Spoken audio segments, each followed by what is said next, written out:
Ladies and gentlemen, there are so many great players in the history of chess whose name cannot be forgotten. Some names are Mikhail Tal, Bobby Fischer, Magnus Carlsen, Gary Kasparov. But between those names, who used to sacrifice their pieces and whose games were so complex that you have to study it every day to know that why did he sacrifice this piece. There is a name, Capablanca. I think I'm pronouncing it right.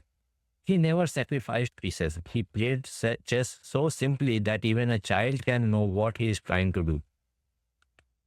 And he never tried sacrificing any pieces. He never tried playing unorthodox chess, but his game was so great that his win percentage is far better than all the players I have named before. So what was in his game? What did he play? What did he play? What was his rules? Let's discuss this with a study of his one game against David Janowski. I think I'm pronouncing it right. So let's go to the game. So game started with queen pawn opening and turned into slave defense. Slave defense is basically when you position your pawns like this and then put this pawn after bringing out this bishop. And that's what Capablanca did. He didn't did anything unorthodox or something new. He just played his game.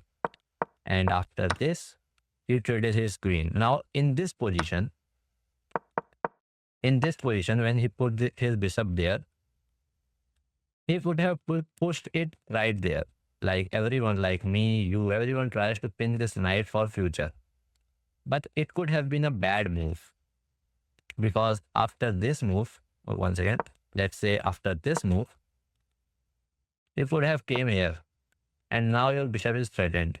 And he is winning in tempo with an outpost. So that was a bad move. And that's why Capablanca didn't play that. And he played a move that is acceptable, that is not something which need to be played again. Like the first rule was, everyone knows that principle of the chess, that you don't have to move your pieces twice. Place your bishop at that position where you don't have to move it again. Like, yeah, you can say that after this move and this take or something, you have to move your bishop somehow, but let him play first. Let him move his two pieces first. Don't move your two pieces yourself. And after that, Mikhail Tal, my bad. I don't know why I say Mikhail Tal. David Janowski, I will call him David. He placed his queen there, attacking this pawn, and simply Capablanca defended it. Now you can say the pawn structure could be bad, but in this position, there is a chance that this pawn will be taken. Or if you push this pawn, I will get a better pawn structure again. So Capablanca just protected it. He didn't do anything flashy or something that his opponent has to think what did he do. And after takes, he had a bad pawn structure, but after this push, the pawn will be back to the better position, like the pawn structure won't be ruined. And after this, he takes with the knight, and this is working. Like this position may work if there wasn't a knight and a queen might be defending it. Because now if you do this, I will simply take this and you take it, I will come back. So after this position, David simply took it. While I don't know why I'm remembering Mikhail Tal's name every now and then. I think I'm too obsessed with him. And after this, he took, and now he developed his knight. So he just tried to play his moves, which does not attack as a black piece. He didn't try to attack. He tried to develop all his pieces, and whenever he's seeing a threat like knight or queen, he just simply traded it. Yes, a pawn structure is bad right now, and I don't think it can be possible to bring it here around now. But it's not a big deal. You can come back and put this pawn up, and that will be a nuisance for this bishop because this bishop is trapped. I mean, not trapped, but he must move this pawn and then put his bishop there, and then he will get a great square. And after this, he really did it. And his plan was to simply push this pawn. And for this, even Capablanca told that the better move might have been to put his bishop there. So you can't push your pawn. But he didn't. And after that, he simply developed his black bishop. I mean, black square bishop. And after that, he didn't castle. Why he didn't castle? Because now the queen's threat is gone. And you must protect this bishop as well, because this bishop is not with any, like this bishop is not protected by any pawn or any piece. So what did Capablanca did here?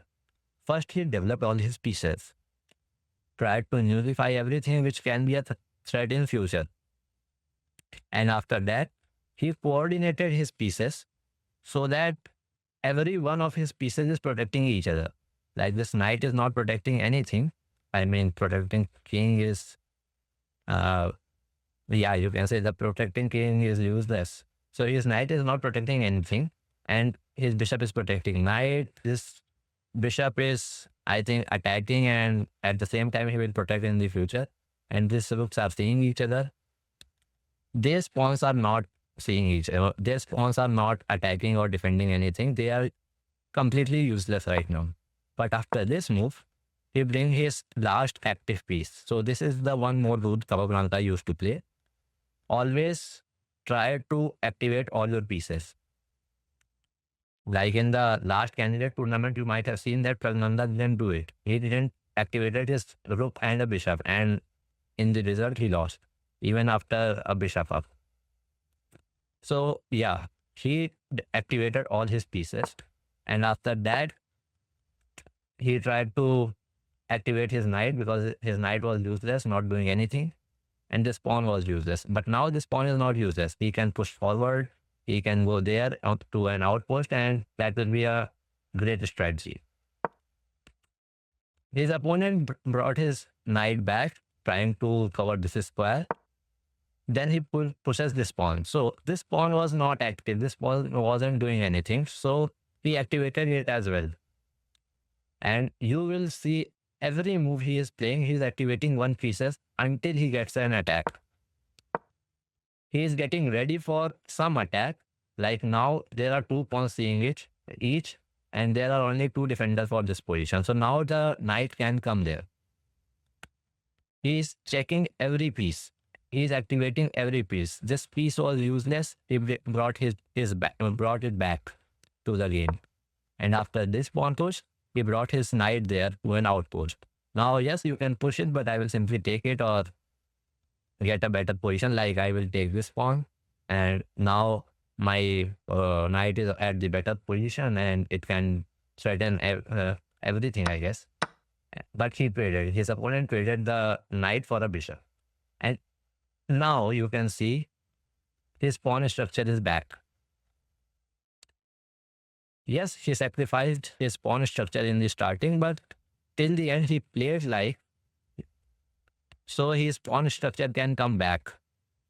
It's now a very solid pawn structure, and after this this pawn moves, my bad, I'm very bad at making arrows. After this pawn push, the pawn structure will be very good, and the bishop will be so. It's not, right now it's so weak because he can't really do anything. But after the match will end, this bishop might be troublesome for white pieces.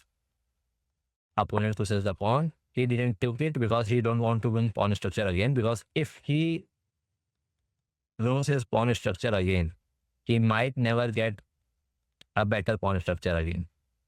Like that was the start of the game, so he pushed his pawn 2 times and got his structure back. But now he won, so he moved his king, saving this pawn as well. Because after takes or something, this pawn will push and this bishop will threaten this. So rule number, I don't know what, rule number 4, I guess. He don't let any of his pieces die, even if it is the pawn. He protects everything. Right now, this bishop is not protected, but it's not protected because there are no threats on it. The moment there will be a threat, he will bring it here or maybe here. I don't know, but he will bring it to the protection. The pawn pushes, He comes back, yeah. See, he comes back and protects it. Now, why did he comes back here? Why didn't he come back then? Because this is an active square. If he had put his bishop on this square, this diagonal, that won't be a very active because your pawn might push and this bishop is looking at there. So this is not a very active place to go. He brought it back, and then he used his last active piece, which was not active, I mean. And after that, kings come. So this rook was doing nothing. It was at a8 file from the start. So he brought it again to the game. And after that, kings come. He doubles up the rook. That is still simple. There are no sacrifices, nothing. He's just developing all his pieces. So in the position he puts there, he can take it and there won't be a big deal. And after that, he develops his last pawn, and all his pieces are developed, and look how active it is. All his pieces are so active.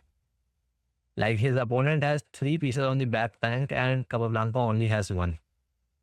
This is the game. This is how you play chess. This is how you don't blunder. Your all pieces are seeing each other and all the pieces are playing, and no one is useless in your team. If there is even one pawn is useless in your team, you might lose a game. So activate all your pieces. If he takes, he will take and he might win a rook. So opponent didn't took it and he brought the rook back. And after that, Capablanca takes, and he puts his rook back to the 8th file because now he want to double it up there.